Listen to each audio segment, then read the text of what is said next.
Well, folks, I promise I've been meaning to drop this video, or at least series of videos, for some time now. What are we going to be talking about? Well, as we're sitting here looking at our revered Marine MPE-750 motor in the 147 horsepower format, what are some of the tools that I bring with me as I'm diagnosing, well, a motor that is questionable? Well, come on, let me show you around. First and foremost, I always bring with me a fully charged battery.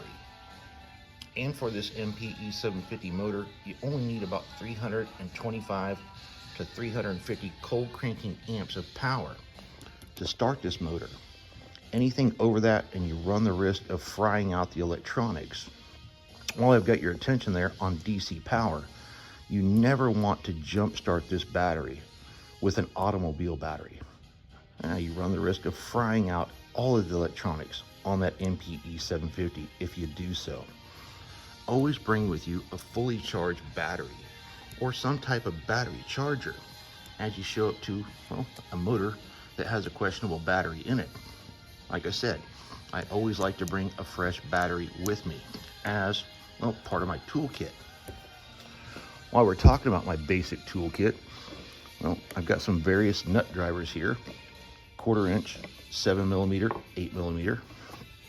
Know that we're going to be tearing apart some serviceable hose clamps with those nut drivers.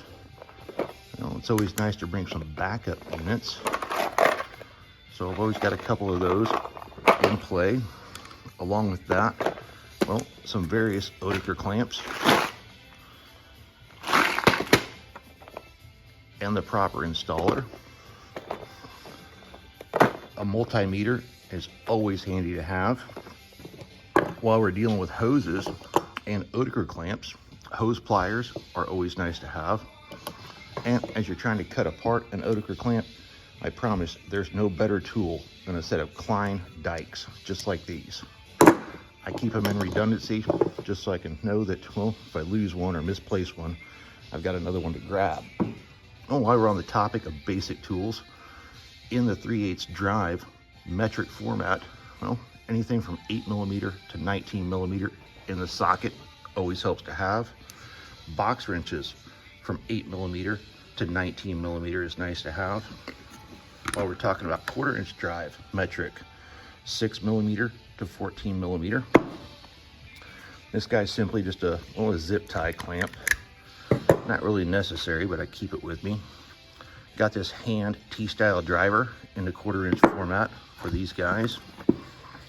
And as we dive further into drivers, 3/8 drivers with various extensions, and then, well, a ratchet 1/4 inch driver. And as we do a little closer inspection here, we can see an elbow on the 1/4 inch, elbow on the 3/8.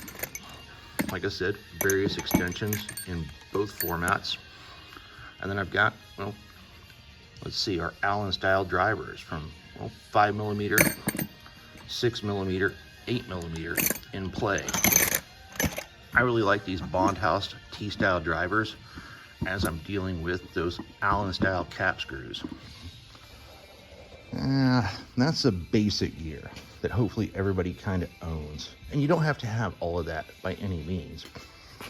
As we're talking about more advanced gear, well, get some of this stuff out of the way. You must have a reliable compression tester with you. I like to always bring 2 so I can check things in redundancy. Maybe the snap-on is reading 125 and brand X is reading 127. Well, I can check things in redundancy with these guys and know that, well, I'm right there around 126. Getting on with things. Inline fuel pressure gauge is always handy to have. If not that, well, a standalone fuel pressure gauge will help. Boost pressure gauge is nice to have. Digging further in, having a leak down tester is always beneficial.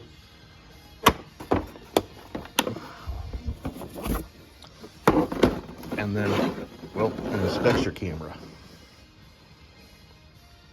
I can't say enough about having one of these guys as you're trying to figure out what's going on inside a cylinder as you're tearing things apart. Now that we've kind of talked about the gear, hopefully here in the next couple of days, I can show you folks the protocols that I utilize and in exact order as I walk up to an unknown motor and try to diagnose a problem with it. Like always, stay safe, have fun. We'll catch you in the next one.